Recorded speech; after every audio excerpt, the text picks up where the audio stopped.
Have you ever recorded yourself and heard yourself back and was like, what? I sound like that?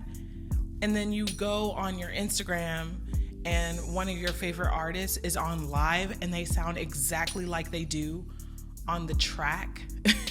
And you're like, how are they singing so clean and so consistent with everything? If that is something that you struggle with, keep watching. I'm Crystal Sherrill. I'm a vocal coach and I own Indie Artist School, where I help indie artists discover their best voice and make more money in music. And one of the biggest parts of being a good artist is having consistency with your tone, your message, and being able to execute that well. So today we're going to talk about executing a consistent voice so that you can really build your fan base and they can know what to expect every time they hear you sing. The first thing that you need in order to be a more consistent professional singer that you might not be having right now is having consistent tone. Tone is one of the biggest ways that we identify an artist and their quote unquote sound. So there is something called timbre, and timbre is like a fingerprint. It's how you identify your voice. It's the reason why your voice does not sound exactly like your mom's or your brother's or the person down the street. It is a blueprint. It is a signature. And the timbre of your voice is something that you're naturally born with. It's the imprint of your voice. So that being said, knowing that there are some aspects of your voice that are just inherently going to be there because of your physiological makeup, your body as your instrument is controlling that. The shape of your larynx, the shape of your mouth, all of those things, the shape of your tongue are impacting your nasal cavity. Those things, you cannot change those, and that's just how you were born. They're going to impact the way your voice resonates throughout your body. Resonates has to do with how the voice is coming out and vibrates throughout the space that it's in. In your case, it's coming out of you, right? And every person is different. So it makes sense that every voice would sound different. It's also akin to the reason why you could play the same note on the piano as you do on the guitar and they sound differently. What is that about? They're different instruments entirely. Even you could have two pianos sitting side by side. If you've ever played on a real live piano, you may notice that there's one that you like better. Why is that? It just has to do with the timbre of that piano. It's something about the make of that piano that makes you like that. It's subjective. No two people sound alike, and some people just naturally like certain sounds over others. However, this is where things really get important, okay? There are ways that you can control the tone and the pitch and the clarity of your voice so that it's showcased in the best way. What if I told you that no matter what voice you are born with, that you have the ability to make it sound beautiful? There is going to be absolute amazing audience out there that can appreciate your natural voice. And the only thing standing in the way from that audience appreciating your voice is how you're presenting your voice. Now, this is the difference between having a wonderful, beautiful piano that's completely out of tune. Like, it's a good quality instrument. The instrument isn't the problem. The problem is that the instrument has not been set up to be prepared for performance. If you take an amazing, expensive, beautiful guitar and all of the notes are out of tune and you hand it to someone who doesn't know how to play it, it doesn't matter if the instrument is amazing if it is not being used well. I hope that makes sense. This is to let you know that all of those lies that you've heard or the things that you got in your head that's saying, I can't sing,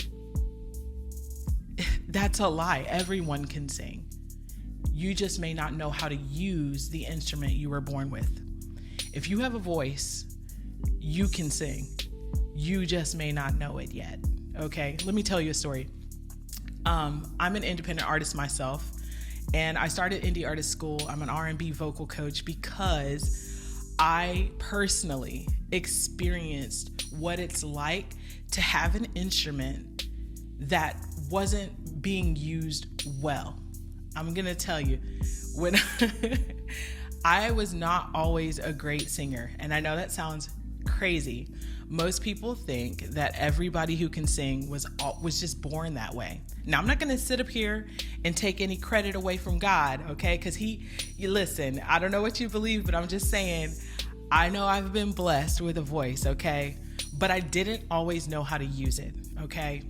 And there were times in my life where, first of all, I had a very limited range. My vocal range was isolated to just low notes. In fact, I used to sing along with my mom growing up, and she always was like, wow, you're definitely an alto, which is great. But on the flip side of that, whenever we sang together and whenever I was in choirs in church, I was always singing the low notes. I don't know if anybody out there resonates with this, but it made me think that that was all I could do. And so I got really good at that little thing. And for some vocalists, and you may feel this yourself, you might find yourself getting stuck with one small little part that you're good at and completely avoiding, like I did, the things you were afraid of, okay? Fast forward, I'm still singing. I'm singing for fun, fast forward, and I decide, you know what? I actually think I want to do this singing thing, okay? And I realized very quickly that I could not skate by on talent alone, that I needed to develop skill. Here's how I found that out. I found this out very quickly when I entered a competition for singing. I think it was America's Got Talent to start. That's the first one. And I did okay in the regionals section that I auditioned in Durant, which is where I went to college anyway. It was a small town, not that much competition. I did well. I advanced. They gave me a red card to go to Houston. And very quickly, I was a tiny fish in a humongous pond very quickly. This is really important to know as well. As an independent artist, if you find yourself feeling like you're a big dog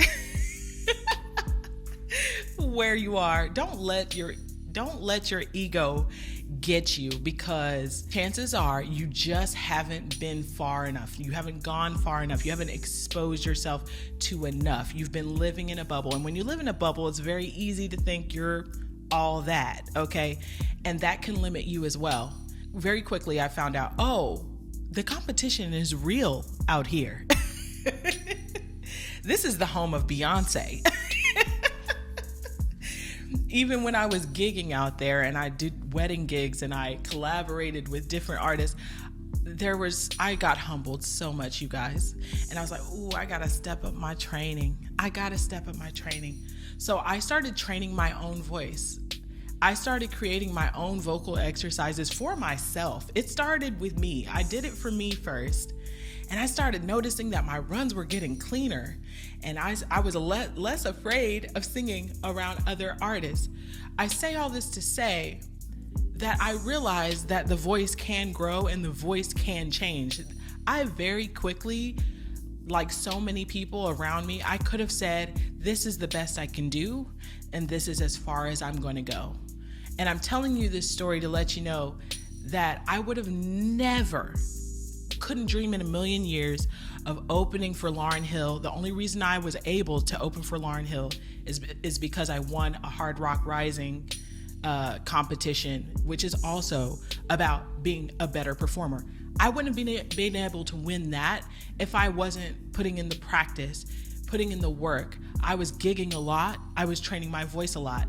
In the beginning, when I started gigging a lot, I was losing my voice a lot. So I had to learn how to develop my vocal health. I had to learn how to develop my breath support so that I wouldn't get winded on stage. I had to learn so much. And I'm telling you this because it is such a myth that people think when they hear the professional artists, and when I say professional, I mean the ones who've been doing it for years. I mean the ones who are consistent. I'm not talking about someone who went viral once, has one song, and I'm not taking any credit from them. But sometimes, especially now, when you kind of rise to fame very quickly, sometimes the development wasn't there. So you may notice some fluctuations in their performance. So maybe they perform live and you're like, ooh, that's not as good as their track. If that's ever happened, you've witnessed that. That's why. It's because they haven't put the work in behind the scenes. So for you right now, if you want to be one of those artists that every time you sing, you have control of your voice and it sounds like the track, then you're going to have to develop these things, okay? So the breath support is one of those areas where we think we're doing it or we don't think about it at all. There's no in between. Like, either you're like, yeah, I'm breathing because I'm singing, or you're realizing, okay, I've never thought about my breath ever. I'm just singing. That's all I'm focused on. And I noticed an immediate change with everything else with my voice when I didn't have breath support. So, for example, I am a belter type of singer, okay? I'm kind of loud as a person, so it makes sense. But when I didn't have proper breath support, one of the first things I noticed is I couldn't hold my belts as long, and my belts didn't sound full. I don't know how to explain that exactly. Hopefully you know what I mean. But it's like it felt restricted. Let's just say that. It felt a little shallow. And if you're experiencing that, what I want you to do right now is take a deep breath in as full as you can. And I want you to make the sound ga, okay? And when you make the ga sound, I want you to push your stomach out, not your chest and shoulders. Don't make your chest and shoulders move at all. Let's try that. Ga. Let's do it again. Ga. This time when you hold it, keep your stomach out. 1, 2, 3. Ga. And if you were able to hold it out, guess what? You just found breath support, okay? Now, breath capacity is another thing that I noticed was lacking, and that has to do with how much air you can take in at a time. I actually didn't think this was a big deal, but I noticed that when I was performing live, that in the beginning I had a huge amount of performance anxiety, and maybe you experienced this too. And one of the first things that happens when you have a lot of performance anxiety is you run out of breath. It's the weirdest thing. It's like, it feels like you've been running on a treadmill for hours and you're trying to catch your breath while you're singing, which is so incredibly hard. And I didn't realize that a lot of that feeling was because I wasn't controlling my breath. I wasn't projecting from my diaphragm. I wasn't even breathing from my diaphragm, even though I knew how. And so what I realized was, I have a habit when I'm performing and I get nervous that my breath starts coming from here instead of my diaphragm. If you experience that when you're performing live, it's important to ground yourself, meaning just focus on your breath only in the beginning instead of how is this performance gonna go? What are they gonna think of me? I hope I don't mess up on A, B, C, D, E, F, G. Put those things out of your mind the best you can and just focus on right now in the present and getting that breath down to the diaphragm. When you can do that, ooh, honey. The reason I'm saying this is because it's changed the game for me. And I know it can change the game for you because, and it's changed the game for a lot of my students too, I gotta tell you, because not only does breathing from your diaphragm help you with controlling your pitch, your vibrato, your phrasing, and that feeling of anxiety, but it also helps you sound more sure. It helps you sound more certain and more consistent because you have that ease that you had in the studio when you recorded that track. If you've recorded a track. If you haven't done that yet, that's okay too. But the point is, when you have breath control, you have performance control. You have, even if you don't feel it, you give an air of confidence because all of your phrasing is more sure. Because if you run out of air, it sounds like this and it's a little shaky, and you see how I sound even as I'm talking? When my breath is shallow like this, it is so hard for me to have clarity in my voice even as I'm talking. I'm also quiet. It's hard for me to have dynamics. That's all me trying to push from my chest. It's such a small little thing that could bump your performance 90, 10, like I can't even tell you how big of a difference you're going to feel just from having consistent breath support. Okay. Now, vocal health, that's the second thing. Without proper vocal health, having the other things, it's going to still be hard to get the notes out. So knowing what habits you have that are getting in the way is a big deal. I'm not going to lie to you guys. There was a time, like really when I was young, where I was partying a little bit, no hard drugs or anything like that, but still the habit was lack of sleep, just things that are just awful for your voice. And I was still singing, but I gotta say, my voice was not as consistent. And I was like, oh, I gotta cut this out. Even my eating was bad. I noticed that I had acid reflux. I ended up getting this condition called GERD, which means basically that the acid in my stomach got so bad, y'all, that it was coming back up my throat and it was causing me to lose my voice all the time. And it was costing me money. It was costing me gigs. And that was something that I actually had control of. And I was like, wow, I'm sabotaging myself. And this is something that I also share with my students too, because I'm not the only one. I think there is a culture as an artist, as an independent artist, that makes you think that you're supposed to live the fast life, right? Like be out there, have fun. And I don't know why, but a lot of times we associate fun with things that are literally awful for your instrument. Remember, you have an amazing instrument that just isn't being used properly. When you have habits with your vocal health that is causing you to lose your voice all the time, it is akin to having one of the most expensive pianos and grabbing a sledgehammer and hammering it and then trying to play it right after and being frustrated with why it doesn't sound as good as it did the day before. That's not fair, right? It's not the piano's fault. It's not your voice's fault. Right now, you have the opportunity to really look at what habits you have that are sabotaging your voice.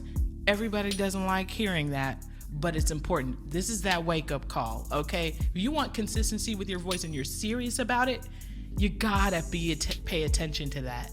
Now you have to realize that no matter where you go, you are a singer, okay? You are a walking instrument. It's one of the most beautiful parts of music, in my opinion. There are people who play instruments and all that, but I just love the fact that your voice is literally always with you. And because of that, you gotta take care of it. Get your sleep, drink water, keep your allergies at bay, don't smoke. Pay attention to how different foods impact your voice and your acid and your reflux and all of that. And make sure that your environment is not working against you. If you live in a dry climate, get a humidifier.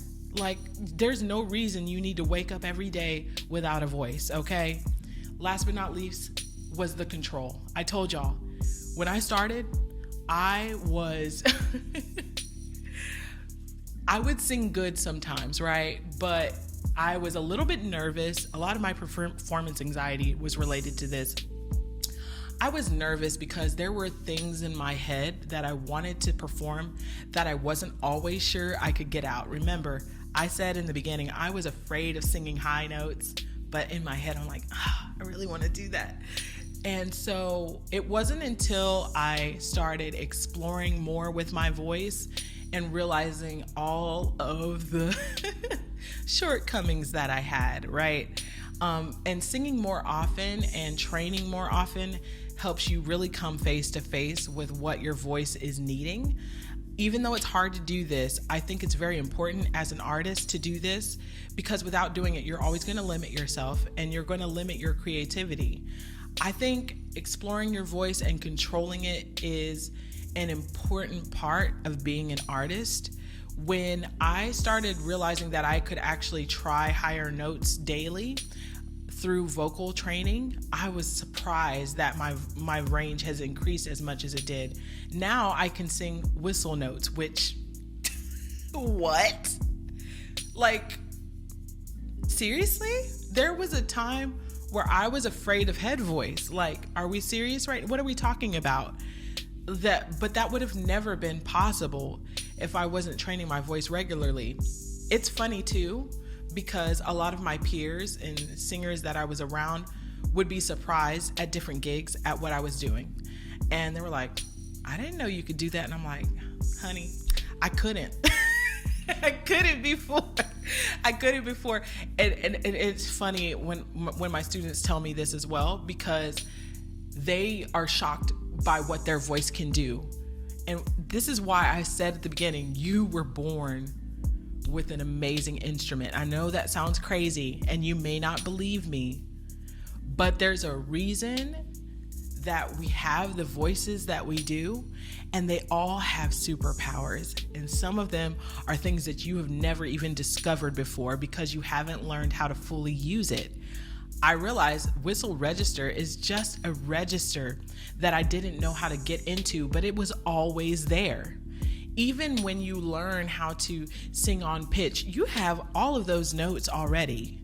You just didn't know how to get them accurately.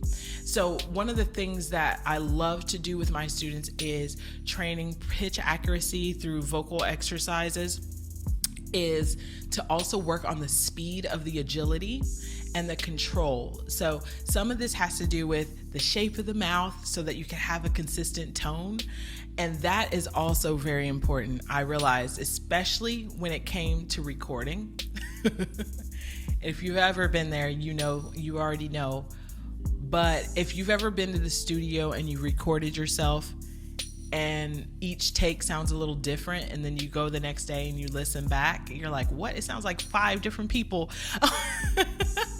on this recording. I mean, it's cool if you're like a Kendrick Lamar type artist and you're doing it intentionally. That just showcases the ability and control you have of your voice.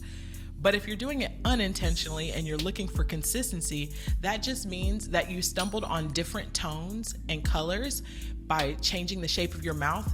An example would be singing like like that one day, and then the next day. You hear the difference in the tone of that? But it's the same pitch.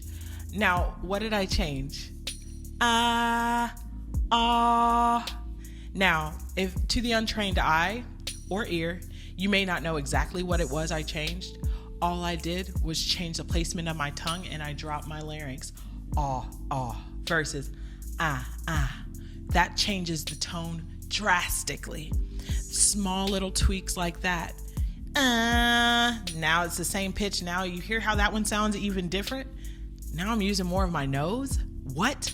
Yeah, same pitch, 3 different sounds, same voice, same instrument, same timbre. Wild, right?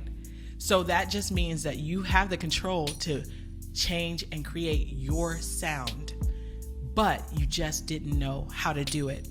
And when you want to build consistency, you want to stick to a specific shape more consistently.